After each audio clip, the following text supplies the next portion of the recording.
রাষ্ট্রীয় সহায়তায় দল গঠন মানবে না জনগণ, ফখরুল। নাইকো দুর্নীতি মামলায় খালেদা জিয়া সহ সবাই খালাস।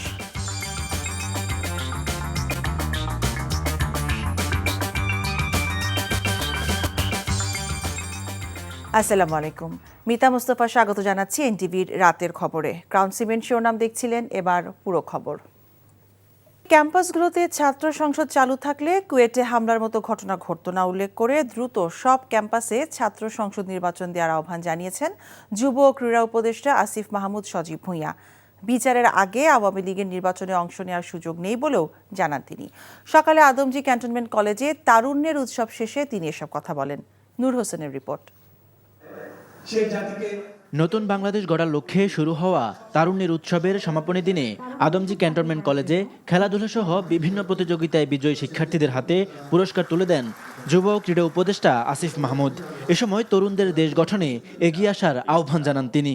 যেই নতুন বাংলাদেশ বিনির্মাণের কথা আমরা বলছি, সেখানে আপনাদের সক্রিয় অংশগ্রহণ, আপনাদের সহযোগিতা এবং সমর্থন পাবো বলে আশাবাদ ব্যক্ত করছি।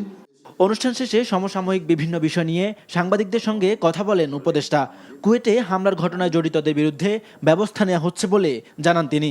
বলেন, নির্বাচিত ছাত্র সংসদ থাকলে এই ধরনের ঘটনা এড়ানো যেত। বিশ্ববিদ্যালয়ে যারা প্রশাসন আছেন তাদের প্রতি আহ্বান থাকবে দ্রুত ছাত্র সংসদ নির্বাচন আয়োজন করার জন্য। আমি বিশ্বাস করি যদি ছাত্র সংসদ থাকতো, প্রকৃত নেতৃত্ব থাকতো, তাহলে কুয়েটে যে ধরনের ঘটনা ঘটেছে এ ধরনের ঘটনা ঘটতো না এবং সামনের সময়েও এ ধরনের ঘটনা এড়িয়ে যাওয়ার জন্য ছাত্র সংসদ নির্বাচনের মাধ্যমে ছাত্রদের প্রতিনিধিদের মাধ্যমে বিশ্ববিদ্যালয় পরিচালনা করা উচিত। এ সময় আওয়ামী লীগের রাজনীতি এবং স্থানীয় সরকার নির্বাচন নিয়ে সাংবাদিকদের প্রশ্নের জবাব দেন উপদেষ্টা। আমরা শুধু নিষিদ্ধ না, আমরা মনে করি যে এই ধরনের একটি ফ্যাসিবাদী দল যারা নাজিদের মতো গণহত্যা চালিয়েছে তাদের বাংলাদেশ থেকে নির্মূল করা উচিত এবং সেটা করার জন্য শুধুমাত্র লিগ্যালি নিষিদ্ধ করা দিয়ে সমাধান নয়, অবশ্যই আইনি প্রক্রিয়ায়, বিচারিক প্রক্রিয়ায় আওয়ামী লীগকে নিষিদ্ধ করা উচিত। স্থানীয় সরকার নির্বাচন আগে করার এবং স্থানীয় প্রশাসন পরিচালনার ক্ষেত্রে যথেষ্ট আপনারা দেখতে পাচ্ছেন যে স্থবিরতা আছে এবং বাংলাদেশের মানুষ তাদের যে প্রাত্যহিক সেবা সেগুলো পাচ্ছে না এবং সেগুলো নিশ্চিত করাটা এই সরকারের অন্যতম দায়িত্ব। আমরা দিন শেষে জনগণকে একটি কষ্টের মধ্য দিয়ে যেতে হচ্ছে, সেটা কোনো সরকারই চাইবে না।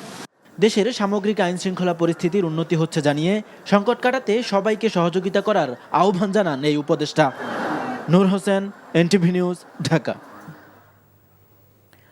সমাজের বিভিন্ন ক্ষেত্রে গুরুত্বপূর্ণ অবদানের স্বীকৃতি হিসেবে 18 ব্যক্তি এবং নারী ফুটবল দলকে 21 পদক প্রদান করবেন প্রধান উপদেষ্টা অধ্যাপক ডক্টর মোহাম্মদ ইউনূস। প্রধান উপদেষ্টার সিনিয়র সহকারী প্রেস সচিব ফয়েজ আহমেদ জানান, রাজধানীর ওসমানী স্মৃতি মিলনায়তনে বেলা 11টায় এই পদক বিতরণ করা হবে। গত 6 ফেব্রুয়ারি সংস্কৃতি বিষয়ক মন্ত্রণালয়ের সংবাদ বিজ্ঞপ্তিতে এবছর 21 পদকের জন্য মনোনীত ব্যক্তি এবং সংগঠনের নাম প্রকাশ করা হয়। 21 পদকের জন্য 2025 সালে 6 জন মরণোত্তর এবং আরও 11 জন বিশিষ্ট নাগরিক মনোনীত হয়েছেন। এছাড়া ক্রীড়া ক্ষেত্রে এবার 21 পদক পাচ্ছে বাংলাদেশ জাতীয় নারী ফুটবল দল। ভাষা আন্দোলনের শহীদদের স্মরণে 1976 সাল থেকে 21 পদক দেয়া হয়। দেশের বিশিষ্ট শিল্পী, সাহিত্যিক, শিক্ষাবিদ, ভাষা সৈনিক, গবেষক, সাংবাদিক, অর্থনীতিবিদ এবং বিভিন্ন প্রতিষ্ঠানকে এই স্বীকৃতি দেয়া হয়। ক্ষমা চেয়ে আওয়ামী লীগের রাজনীতি এবং নির্বাচনে অংশগ্রহণের সুযোগ আছে। অন্তর্বর্তী সরকারের একজন উপদেষ্টার এমন বক্তব্যে তীব্র প্রতিক্রিয়া দেখিয়েছেন বিএনপি মহাসচিব মির্জা ফখরুল ইসলাম আলমগীর। নিজেদের স্বার্থে অন্তর্বর্তী সরকার ফ্যাসিস্টদের পুনর্বাসন করতে চায় কিনা প্রশ্ন তুলে তিনি সতর্ক করেন, আবারও 1/11 মতো কিছু ঘটানোর চেষ্টা হলে তা কঠোরভাবে প্রতিহত করা হবে। বলেন, রাষ্ট্রীয় পৃষ্ঠপোষকতায় দল গঠন হলে তা মেনে নেবে না জনগণ। ইফতেখার রেজার রিপোর্ট। রাজধানীর খামারবাড়ি কৃষিবিদ ইনস্টিটিউশন মিলনায়তনে ঢাকা মহানগরী ছাত্রদল 4টি শাখার নতুন সদস্য সংগ্রহ ও পুরনো সদস্য নবায়ন ফর্ম বিতরণ কার্যক্রম আর গণ অভ্যুত্থান পরবর্তী বাংলাদেশে নতুন ধারার ছাত্র রাজনীতি শীর্ষক এই আলোচনা সভা আয়োজন করে কেন্দ্রীয় ছাত্রদল। ছাত্রদলের এই আলোচনায় দলটির মহাসচিব দাবি করেন, নির্বাচন বিষয়ে অন্তর্বর্তী সরকারের তৎপরতা নিয়ে মানুষের মনে সন্দেহ তৈরি হয়েছে। তারা সরকারে থেকে তাদের দল গোছানোর জন্য তারা বিভিন্ন রকম কৌশল নিচ্ছেন। সেই কৌশল নিলে তো আমরা তা হতে দেব না, এই দেশের মানুষ তা হতে দেবে না। এই অন্তর্বর্তী সরকারের কেউ নিরপেক্ষতা হারায়, তাহলে আরেকটি নিরপেক্ষ সরকারের প্রয়োজন হবে। আবারও হুঁশিয়ার করে বলে দিতে চাই, যদি আবার কেউ সেই 1/11 কথা চিন্তা করেন, গণতন্ত্রকে বিসর্জন দিয়ে আবার সেই একদলীয় শাসন বা ফ্যাসিস্ট আন্দোলন, ফ্যাসিস্ট সরকারের দিকে যেতে চান, তারা কখনোই জনগণ তা মেনে নেবেন না। বিএনপি মহাসচিব স্থানীয় সরকার উপদেষ্টার বক্তব্যের কঠোর সমালোচনা করে নিজেদের স্বার্থে পলাতকদের পুনর্বাসন করা হচ্ছে কিনা এমন প্রশ্ন তোলেন। তারা এখন তাদের নিজেদের স্বার্থে ওই ফ্যাসিস্টদেরকেও তারা জায়গা দিতে চায়। এই কথাটা কালকে স্থানীয় সরকার উপদেষ্টা বলেছেন, which is dangerous। তার মানে কি আমরা এটা মনে করব যে তারা সরকারে থেকে তাদের দল গোছানোর জন্য তারা বিভিন্ন রকম কৌশল নিচ্ছেন? সেই কৌশল নিলে তো আমরা তা হতে দেব না। ছাত্রদল নেতাদের দাবি, অভ্যুত্থান পরবর্তী সময়ে একটি বিশেষ গোষ্ঠীর ইন্ধনে গুপ্ত হামলা করে বিভিন্ন স্থানে ছাত্রদলের বিপক্ষে অবস্থান নিয়েছে বৈষম্য বিরোধী নামধারী একটি মহল। ছাত্রদলের সাংগঠনিক কার্যক্রমকে প্রশ্নবিদ্ধ করার জন্য একটি মহল লিপ্ত রয়েছে। আমরা বিগত সময়ে বারবার এই বাংলাদেশে গুপ্ত রাজনীতির অবসান চেয়েছি। ঢাকা বিশ্ববিদ্যালয়ে প্রশাসনের সাথে যতবার ছাত্রদলের মিটিং হয়েছে, ততবারই ছাত্রদল গুপ্ত রাজনীতির বিরুদ্ধে বারবার অবস্থান ব্যক্ত করেছে। চলমান পরিস্থিতিতে সবাইকে ঐক্যবদ্ধ থেকে সকল ষড়যন্ত্র মোকাবেলা করতে আহ্বান জানান বক্তারা। Iftekhar Reza, NTV news, Dhaka. Canadian company নাইকোর সঙ্গে অস্বচ্ছ চুক্তির মাধ্যমে রাষ্ট্রের 13,777 কোটি টাকা আর্থিক ক্ষতি সাধন এবং দুর্নীতির অভিযোগে দুদকের দায়ের করা মামলায় সাবেক প্রধানমন্ত্রী বেগম খালেদা জিয়া সহ 8 জনকে বেকসুর খালাস দিয়েছে আদালত। সকালে ঢাকার বিশেষ জজ আদালত 4-এর বিচারক মোহাম্মদ রবিউল আলম এই রায় ঘোষণা করেন। রাজনৈতিক হয়রানির উদ্দেশ্যে আসামিদের এই মামলায় জড়ানো হয়েছিল বলে রায়ের পর্যবেক্ষণে বলা হয়েছে। জুনায়েদ আল হাবিবের রিপোর্ট। বহুল প্রতীক্ষিত নাইকো দুর্নীতি মামলার রায় ঘোষণা উপলক্ষে বুধবার সকালেই আদালতে জড়ো হন আসামি পক্ষের আইনজীবীরা। এরপর বেলা 11:15টায় ইজলাসে ওঠেন ঢাকার বিশেষ জজ আদালতের বিচারক রবিউল আলম। তারপর 5 মিনিটের জন্য খাস কামরায় চলে যান তিনি। ফিরে এসেই 5 আসামির উপস্থিতিতে সংক্ষিপ্ত রায় পড়া শুরু করেন। রায়ে বেগম খালেদা জিয়া সহ সবাইকে খালাস দেয়া হয়। তুলে ধরেন বেশ কিছু পর্যবেক্ষণও। বেগম খালেদা জিয়ার বিরুদ্ধে 39 জন সাক্ষীর একজনেও বেগম খালেদা জিয়ার বিরুদ্ধে কোনো সাক্ষ্য দেন নাই, একজনেও দেন নাই। এবং এই মামলার মধ্যে গত 16 বছর বেগম খালেদা জিয়াকে অপমান অপদস্থ করবার জন্যে, শুধুমাত্র রাজনৈতিকভাবে তাকে মাইনাস করবার জন্যে এই মিথ্যা মামলাটা দিয়েছিল। আজকে মাননীয় আদালত আজকে রায়ের মধ্য দিয়ে বেগম খালেদা জিয়াকে খালাস দিয়েছেন, পাশাপাশি অন্য সকল আসামিকেও খালাস দিয়েছেন। রায়ে সন্তোষ প্রকাশ করে আইনজীবীরা বলছেন, শেখ হাসিনার দুর্নীতি ধামাচাপা দিতেই রাজনৈতিক হয়রানির উদ্দেশ্যে বেগম জিয়াকে এই মামলায় আসামি করা হয়েছিল। আসামিদের হয়রানি করার কারণে ভুক্তভোগীদের ক্ষতিপূরণ দেয়ারও দাবি জানান আইনজীবীরা। এই নাইকো মামলায় আওয়ামী লীগ সরকার চুক্তি করেছে, আওয়ামী লীগের গোপালগঞ্জের সভাপতিকে হাইকোর্টের জাজ বানিয়েছে, তার আদালতে আওয়ামী লীগের সভাপতি শেখ হাসিনার মামলা থেকে খালাস নিয়েছে।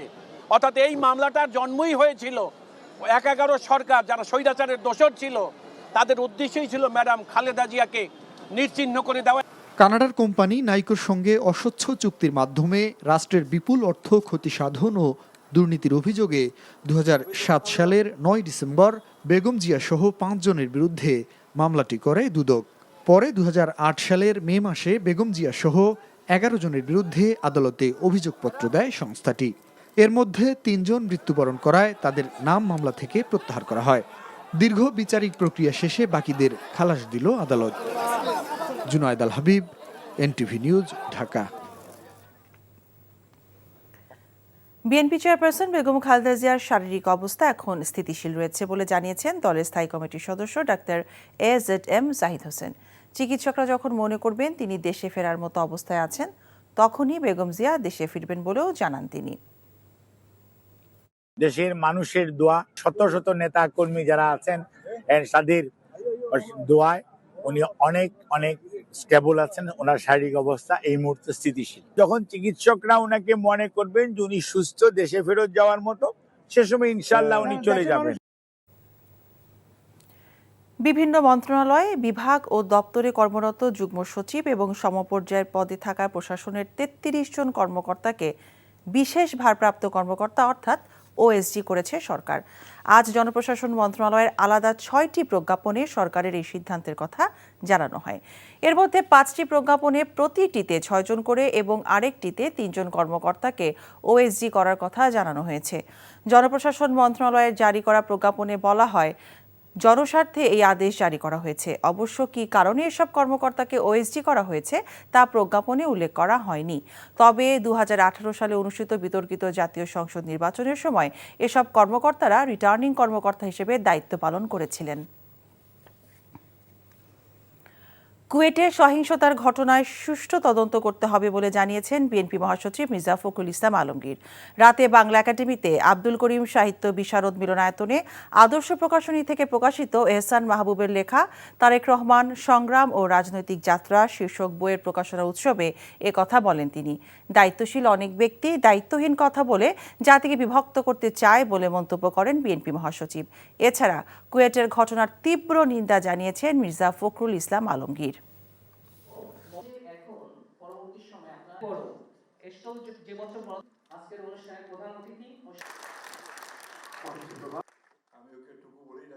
খুলনায় যে ঘটনা ঘটেছে আমি অত্যন্ত দুঃখজনক ঘটনা, আমি এটা নিন্দা জানাই এবং সেই সঙ্গে এটাও আমি প্রত্যাশা করি যে সুষ্ঠু তদন্ত করে দেখা দরকার যে কারা এগুলো ঘটিয়েছে। এই বিষয়টা অবশ্যই হওয়া দরকার, কারণ আমরা যেটা দেখছি সোশ্যাল মিডিয়াতে পরের দিকে এসছে যে শুরুটা কাকে দিয়ে হলো। গণতন্ত্রের কথা বলবেন অথচ আমার মত প্রচার করতে গেলে আপনি সেখানে আটকাবেন, আর তারা তাদের মতামতকে তখন তারা শক্তি প্রয়োগ করবে এবং একটা শিশুকে পর্যন্ত তারা বেদম প্রহার করতে এতটুকু দ্বিধাবোধ করবে না। এই ধরনের মানসিকতা নিয়ে কিন্তু কখনোই বড় কিছু মহৎ কিছু করা যাবে না। বিএনপি নেতা মির্জা আব্বাসের গাড়িবহরে হামলার জেরে মতিঝিল থানার মামলায় সাবেক মন্ত্রী ফারুক খান, জাসদের সভাপতি হাসানুল হক ইনু এবং ওয়ার্কার্স পার্টির সভাপতি রাশেদ খান মেননের ৫ দিনের রিমান্ড মঞ্জুর করেছে আদালত। সকালে তাদেরকে আদালতে হাজির করে মামলার তদন্তকারী কর্মকর্তা ৫ দিনের রিমান্ড চেয়ে আবেদন করেন। রাষ্ট্রপক্ষে ঢাকা মহানগর দায়রা জজ আদালতের পাবলিক প্রসিকিউটর ওমর ফারুকী রিমান্ডের পক্ষে শুনানি করেন। এ সময় আসামি পক্ষের আইনজীবীরা রিমান্ড বাতিল এবং জামিন চেয়ে শুনানি করেন। উভয় পক্ষের শুনানি শেষে ঢাকার metropolitan magistrate M A. Azharul Islam তাদের ৫ দিনের রিমান্ড মঞ্জুর করেন। ২০১৫ সালের ২০ এপ্রিল ঢাকা দক্ষিণ সিটি কর্পোরেশনের নির্বাচনী প্রচারণার জন্য মির্জা আব্বাসের নেতৃত্বে গাড়িবহর ফকিরাপুল পৌঁছলে আওয়ামী লীগ এবং সহযোগী সংগঠনের নেতাকর্মীরা হামলা চালায়। এ সময় ৪টি গাড়ি সহ একাধিক মোটরসাইকেল পোড়ানো হয়। পুলিশের সাবেক আইজি এ.কে.এম. শহীদুল হকের সম্পদের গোপন নথির খোঁজে রাজধানীর একটি এলাকায় অভিযান চালিয়ে দলিলসহ ২ বস্তা নথি উদ্ধার করেছে দুর্নীতি দমন কমিশন দুদক। দুপুরে দুদকের জনসংযোগ বিভাগ থেকে জানানো হয়, শহীদুল হকের বিরুদ্ধে অবৈধভাবে বিপুল পরিমাণ অবৈধ সম্পদ অর্জনের একটি অভিযোগের অনুসন্ধান চলছে। অনুসন্ধানের এক পর্যায়ে দুদক তথ্য পায়, শহীদুল হক অবৈধ সম্পদ অর্জনের তথ্য সংবলিত নথিপত্র ২টি বস্তায় ভরে তার এক নিকট আত্মীয়ের কাছে পাঠিয়েছেন। নথিপত্রগুলো গোপন রাখতে তার সেই আত্মীয় আরেক আত্মীয়ের বাসায় সেগুলো পাঠিয়ে দেন। এসব নথিপত্রে শহীদুল হকের বেআইনিভাবে অর্জিত কোটি কোটি টাকার সম্পদের তথ্য রয়েছে। অভিযানের সময় ২ বস্তায় মোট ৩৮ ধরনের ৪৮টি আলামত পাওয়া যায়। আগামী ২৬শে জুন বাংলা প্রথম পত্র পরীক্ষা দিয়ে শুরু হবে চলতি বছরের এইচএসসি পরীক্ষা। বুধবার আন্তঃশিক্ষা বোর্ড পরীক্ষা নিয়ন্ত্রক কমিটির সভাপতি এবং ঢাকা শিক্ষা বোর্ডের পরীক্ষা নিয়ন্ত্রক অধ্যাপক এস.এম. কামাল উদ্দিন হায়দার স্বাক্ষরিত এইচএসসি পরীক্ষার সময়সূচি প্রকাশ করা হয়। সূচি অনুযায়ী ২৬শে জুন থেকে লিখিত পরীক্ষা শুরু হয়ে শেষ হবে ১০ই অগাস্ট, আর ব্যবহারিক পরীক্ষা ১১ই অগাস্ট থেকে শুরু হয়ে শেষ হবে ২১শে অগাস্ট। পরীক্ষার মাঝে কোনো বিরতি থাকবে না।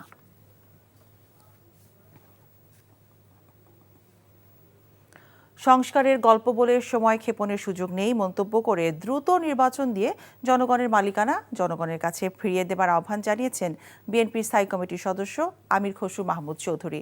কেন্দ্রীয় কর্মসূচির অংশ হিসেবে নোয়াখালীতে সমাবেশে কথা বলেন তিনি। বাংলাদেশের গণতন্ত্রে কেউ বাধা হয়ে দাঁড়ালে তাদের বিএনপি মোকাবেলা করবে বলেও মন্তব্য করেন বিএনপির এই নেতা। সমাবেশে আরও বক্তব্য রাখেন দলের ভাইস চেয়ারম্যান বরকতুল্লাহ বুলু, চেয়ারপারসনের উপদেষ্টা জয়নুল আবদিন ফারুক, ব্যারিস্টার মাহবুব উদ্দিন খোকন সহ অন্যরা। কুষ্টিয়ার সমাবেশে বিএনপি চেয়ারপারসনের উপদেষ্টা মিজানুর রহমান মিনু সরকারের প্রতি নির্বাচনের রোডম্যাপ ঘোষণার দাবি জানিয়েছেন। এছাড়াও দ্রব্যমূল্যের ঊর্ধ্বগতি রোধ, আইনশৃঙ্খলা পরিস্থিতির উন্নতি এবং ফ্যাসিস্ট শেখ হাসিনাকে ফিরিয়ে এনে বিচারের দাবি জানান।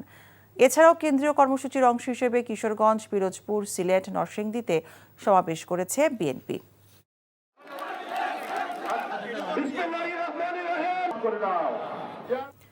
বাংলাদেশ স্যাটেলাইট কোম্পানির সাথে এবার এইচডির জন্য চুক্তি করেছে জনপ্রিয় বেসরকারি টেলিভিশন চ্যানেল এনটিভি। দুপুরে প্রতিষ্ঠানটির কার্যালয়ে এই উপলক্ষে এক অনুষ্ঠানে উপস্থিত ছিলেন এনটিভির চেয়ারম্যান মোহাম্মদ মোসাদ্দেক আলী, এনটিভির ব্যবস্থাপনা পরিচালক মোহাম্মদ আশফাক উদ্দিন আহমেদ এবং বাংলাদেশ স্যাটেলাইট কোম্পানির ব্যবস্থাপনা পরিচালক ডক্টর মোহাম্মদ এমদাদুর রহমান। এর আগে 2019 সালে প্রথম বিএসসিএল এর আওতায় স্যাটেলাইটের সাথে চুক্তিবদ্ধ হয় এনটিভি। পরে 2024 সালের সেপ্টেম্বরে 7 Mbps ব্যান্ডউইথের জন্য চুক্তি নবায়ন করা হয়। খুব শীঘ্রই এইচডি চ্যানেলে অন্তর্ভুক্ত হচ্ছে এনটিভি, তাই 2029 সাল পর্যন্ত এইচডির জন্য অতিরিক্ত 1 Mbps ব্যান্ডউইথের জন্য এই চুক্তি হলো। অমর একুশে বইমেলার 19তম দিন ছিল অনেকটাই নীরব। এদিন নতুন বই এসেছে 70টি। এবারের আসরে নতুন প্রকাশিত বইয়ের মধ্যে কবিতার বইয়ের সংখ্যা বেশি হলেও পাঠক প্রকাশকরা বলছেন আগ্রহের কেন্দ্রে রয়েছে উপন্যাস। রিপোর্ট কায়কোবাদ মাহমুদের।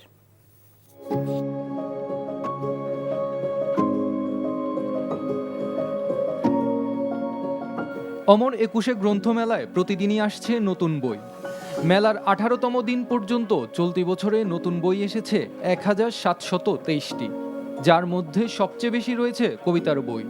সংখ্যায় তা 572, যা নতুন আসা উপন্যাসের প্রায় দ্বিগুণ। তবে প্রকাশক পাঠকরা বলছেন কবিতার প্রতি পাঠকের আগ্রহ অনেকটাই কম। আমাদের বয়সের যারা আছেন তাদের ভেতরে বেশিরভাগ গল্প উপন্যাসের ভেতরেই ডুবে থাকতে পছন্দ করি। কবিতার যদি একটা ওয়ার্ড আমি বা একটা লাইন যদি আমি না বুঝতে পারি, দেন সেকেন্ড লাইন আমি কিভাবে বুঝবো? এই ইন্টারেস্টটা হারাই ফেলি। তবে লেখকরা বলছেন কবিতা হলো মনের খোরাক, তাই অর্থনৈতিক দিক নয়। এক্ষেত্রে কবিতার প্রতি ভালোবাসা আর আবেগই মুখ্য। আমি যখন কবিতা লিখি তখন কিন্তু আমার মনের যেই অনুভূতি রয়েছে সেগুলো কিন্তু প্রকাশ করি। সেটি ক্ষোভ হতে পারে, রাগ হতে পারে, ভালোবাসা হতে পারে। কবিতা লিখলে মনের আশা, মনের খোরাকিটা মিটায়, কিন্তু ছোট গল্প লিখলে অর্থনৈতিক ব্যাপারটা অনেক বেশি বেটার হয়। এদিকে বিগত আওয়ামী শাসনামলে গুম হওয়ার পর কারাবন্দী জীবনের নানা দিক নিয়ে হুমায়ুন কবির জুল ভার্নের লেখা গুম এবং অতঃপর বইয়ের মোড়ক উন্মোচন করা হয় এদিন। বইটি প্রকাশ করেছে সরেও প্রকাশনী। জেলে বসেই আমি এই বইটা টুকটাক অল্প অল্প করে ওখানে লিখি, কারণ ওখানে আমার সাধারণ বন্দী হিসাবে লেখার সুযোগ পেতাম না।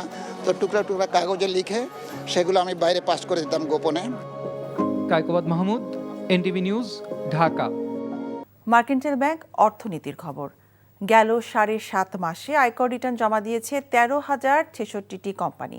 গত 1 জুলাই থেকে 16 ফেব্রুয়ারি পর্যন্ত হিসেবের ভিত্তিতে আজ এক বিজ্ঞপ্তিতে জাতীয় রাজস্ব বোর্ড এনবিআর এই তথ্য জানিয়েছে। বর্তমানে নিবন্ধিত 2.5 লাখের বেশি প্রতিষ্ঠানের মধ্যে প্রতি বছর গড়ে 35 থেকে 40 হাজার কোম্পানি রিটার্ন জমা দেয়।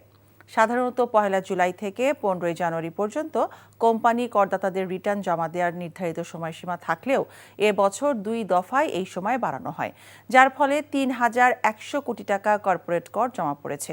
আগামী 16 মার্চ পর্যন্ত কোম্পানি করদাতারা রিটার্ন জমা দিতে পারবে।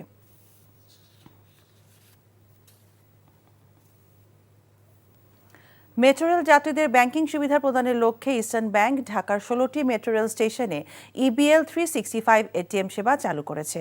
প্রথম ব্যাংক হিসেবে EBL ঢাকা মেট্রো রেল নেটওয়ার্কে তাদের এটিএম সেবা বিস্তৃত করল। ইস্টার্ন ব্যাংকের ব্যবস্থাপনা পরিচালক ও প্রধান নির্বাহী আলী রেজা ইফতেখার এবং DMTCL এর ব্যবস্থাপনা পরিচালক মোহাম্মদ আব্দুর রউফ আজ যৌথভাবে মিরপুর 11 মেট্রো রেল স্টেশনে EBL 365 এটিএম লাইনের উদ্বোধন করেন। মেট্রো রেল স্টেশনে EBL 365 এটিএম সেবা চালুর মাধ্যমে ডিজিটাল উদ্ভাবন এবং গ্রাহক সুবিধা সৃষ্টির ক্ষেত্রে ব্যাংকটির অঙ্গীকারের প্রতিফলন ঘটল বলে জানালেন ইস্টার্ন ব্যাংকের ব্যবস্থাপনা পরিচালক ও প্রধান নির্বাহী আলী রেজা ইফতেখার। অনুষ্ঠানে অন্যান্যের মধ্যে উপস্থিত ছিলেন EBL উপব্যবস্থাপনা পরিচালক M খোরশেদ আনোয়ার সহ DMTCL এর ঊর্ধ্বতন কর্মকর্তারা। সংস্কৃতির খবর। 52 ভাষা শহীদ এবং 24 শহীদদের স্মরণে আন্তর্জাতিক মাতৃভাষা দিবস উপলক্ষে চলছে 3 দিনের চিত্র প্রদর্শনী। ঢাকা বিশ্ববিদ্যালয়ের মল চত্বরে 21 থেকে 24 ভাষা ও প্রতিরোধের স্মৃতি শিরোনামে এই প্রদর্শনী আয়োজিত হচ্ছে, যেখানে প্রদর্শন করা হচ্ছে ভাষা আন্দোলন থেকে শুরু করে সমসাময়িক আন্দোলনের নানা চিত্রগাথা। দ্বিতীয় দিনের চিত্র প্রদর্শনীর পাশাপাশি ছিল কবিতার আসর। জাতীয় নাগরিক কমিটির সংস্কৃতি সেলের আয়োজনে প্রদর্শনীটি চলবে আগামীকাল পর্যন্ত। এই ছিল রাতের খবরে। এই খবরের ভিডিও সহ আপডেট জানতে ভিজিট করুন NTV অনলাইন www.ntvbd.com। এছাড়াও NTV জনপ্রিয় সব অনুষ্ঠান ও খবরের আপডেট জানতে ভিজিট করুন আমাদের ইউটিউব ও ভেরিফাইড ফেসবুক পেজ। রাত 1টায় মধ্যরাতের খবর দেখার আমন্ত্রণ রইল। সবাইকে ধন্যবাদ।